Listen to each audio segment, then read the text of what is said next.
బ్రతుకు అవివేకులం. లోకాలలో పాప శోకాలలో ఏకాకిలా బ్రతుకు అవివేకులం.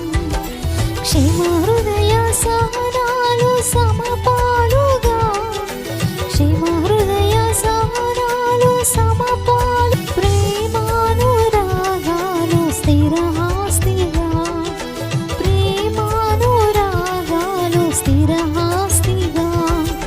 నమ్మిన వారిని రమ్మని పిలిచే రక్షకుడా యేసే, నిత్య సుఖాల జీవజలాల పెన్నిది ఆ ప్రభువే.